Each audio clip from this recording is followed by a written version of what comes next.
The woman noticed something strange on her way to work. Her son, who had been dead for 10 years, appeared on the roadside. The woman was shocked in disbelief. How could there be someone who looked so alike in this world? To take a closer look, she honked the horn on purpose to get his attention. But the moment the curly-haired boy looked over, the woman froze on the spot. His expression was exactly like her son. Daisy quickly pulled over, then hurried onto the school bus the curly-haired boy was riding. She found a corner seat and began secretly watching the boy. She never expected even the scars were identical to her son's. All of this was beyond belief. Soon Daisy got off the bus and followed the boy to school, and with a mother's instinct, she knew this boy was her son. Thinking this, she rushed to her ex-husband's house. Ignoring her sister's attempt to stop her, she directly told her ex-husband about seeing the curly-haired boy. Although Daisy was not completely sure, she still firmly believed this was her son. Facing her ex-husband's skeptical look, Daisy added that even the scar was the same. Even though she spoke with certainty, her ex-husband still would not listen. He said although the son's body was never found. At this point, Daisy had to face the truth. Hearing this, Daisy helplessly walked out the door, but she did not give up. Instead, she went to the police for help, saying someone kidnapped her son. But after listening, the police pulled out old records, saying even without finding the body, the evidence was enough to close the case. Seeing Daisy would not let go, the police had no choice but to agree to keep investigating. But Daisy knew they were just brushing her off. She realized she had to rely on herself,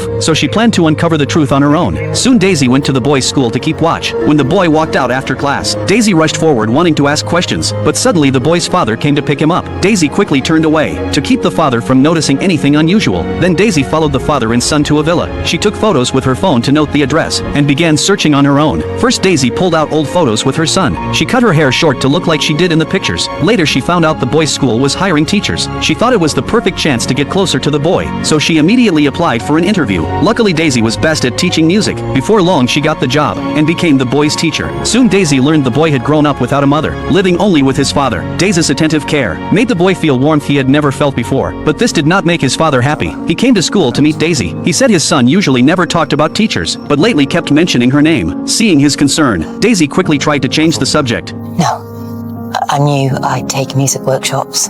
Daisy said the boy should focus on developing his musical gift, but his father felt it was a waste of study time, so he rejected Daisy's suggestion. But Daisy would not give up so easily. That night she went straight to the boy's house. Before the father could object, Daisy walked inside. The man suddenly felt uneasy. He looked around to make sure no one was nearby. By then Daisy had entered the boy's bedroom. She saw her son playing piano with focus, so the father did not press further. But Daisy noticed something. There were no childhood photos of the boy, and even the boy did not know why. He guessed it might be because his dad's job kept moving them, and the photos got lost. But Daisy thought differently. She believed it was not that simple. Then Daisy walked into the bathroom. Maybe she could find something new there. But when she picked up the boy's toothbrush, she hesitated. She had planned to use it for a DNA test, but worried it would ruin the piece they had now. While she wavered, the man came in. He handed Daisy cash, saying the lesson was over, and told her never to come uninvited again. Daisy said nothing. She picked up her things and left the house. The next day at school, Daisy met the boy. She wanted him to talk to his dad, but the boy said he would never come back to school, because his dad was moving again. Seeing this, Daisy quickly booked a DNA test, then investigated his dad's workplace, and planned a way to get close to the boy. Daisy sabotaged something at his dad's company. Soon his dad got the call. He had to leave the boy's game, and rushed to deal with the problem. But just as he left, Daisy appeared.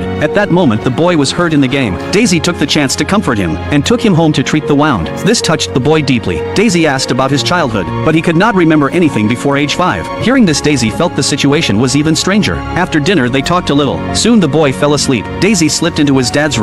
She picked up a photo of the boy with his parents. The boy did not look like them at all, so Daisy went into the bathroom, and secretly took the boy's toothbrush. But just then the man returned. Seeing Daisy in the house, he was angry. He rushed into his son's room. When he saw the boy asleep, he finally breathed a sigh of relief. Daisy told him about the boy's injury. After hearing that, his attitude softened a little. Daisy took the chance to say she wanted him to take the boy to a recording studio. In fact, she wanted her ex-husband to see the boy. Sure enough, the next day father and son arrived at the studio. Even the serious father smiled at his son's passion for music. This surprised Daisy completely. She then looked toward her ex-husband. He too seemed sure of the boy's ability, but still would not admit the boy was his son.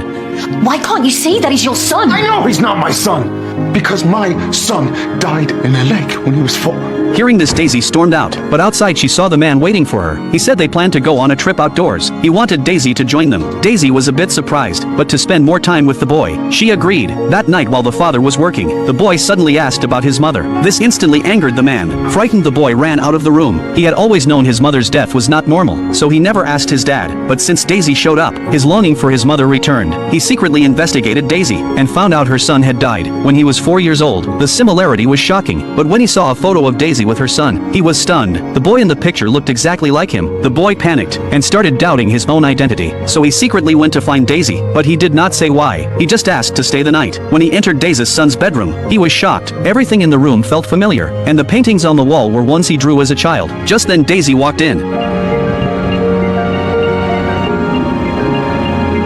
I'm Tom, aren't I?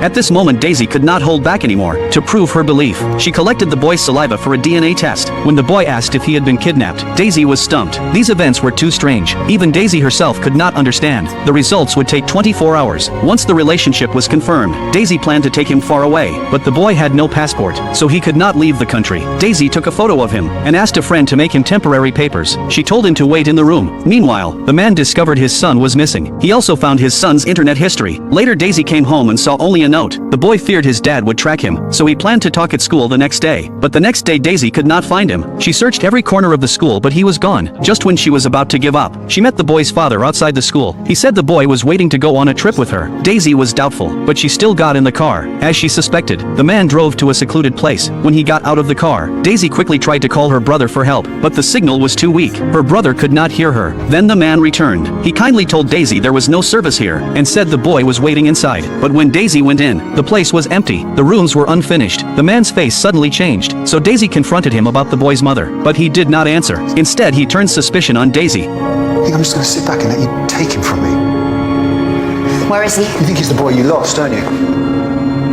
He snuck out of the house to come and see you. Mark. You've convinced him that you're his mother. Daisy had enough of his nonsense, but when she tried to leave, she saw he had the keys, and the door was locked.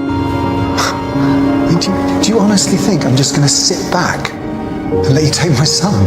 There's no fucking way I'm letting you have mine. Before he could react, Daisy drove away. She picked up the boy to escape, but at the border, the boy's papers were flagged as fake. Daisy was taken by police. Soon Daisy's brother got the news. As a lawyer, he told the family Daisy might face prison for kidnapping. Daisy's mother wondered why she took such a risk. The ex-husband finally spoke of the boy. This shocked the family.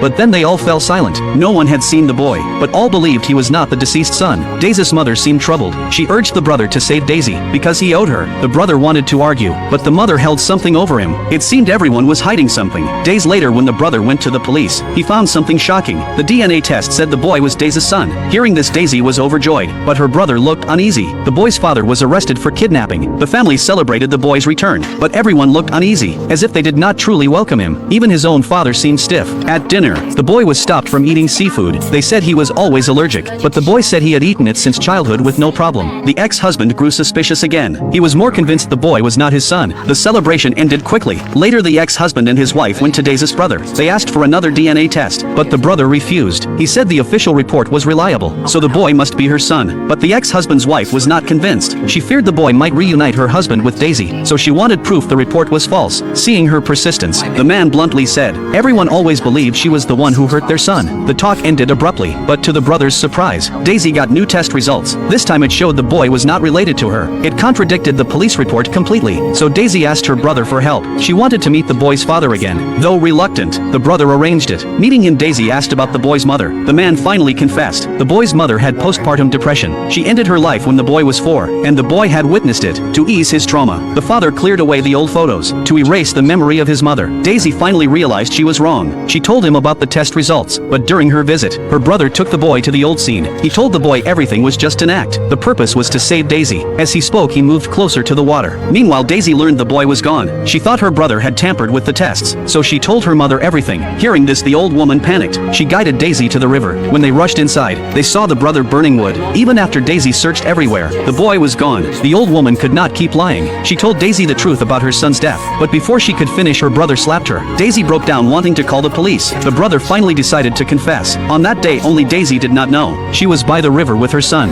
while her husband and sister talked on the grass. They had improper thoughts. When Daisy went to the house for food, she did not see them, nor did anyone else notice. Only the brother saw them slip into the woods, but Daisy's son also saw it, so the brother tried to distract him. But while he took a phone call, Daisy's son fell into the river. By the time he noticed, it was too late. Because of the affair between her husband and sister, this tragedy happened. The brother faked the test results to comfort Daisy, but he did not expect her to do another test herself. At this point, Daisy could not hold back. She shoved her brother and ran to the river, but she could not find the boy. Lost and panicked, she suddenly heard someone calling. She ran into the woods. Her brother had not hurt the boy. He only locked him in a shed. Daisy planned to escape with him, but now that the truth was out, her brother would not let them go. His wetsuit dragged him down. Soon he was exhausted and sank to the bottom of the lake. Daisy never imagined this lake would claim two of her loved ones. Afterward, Daisy did not report it. Instead, she lived again with the boy and her family.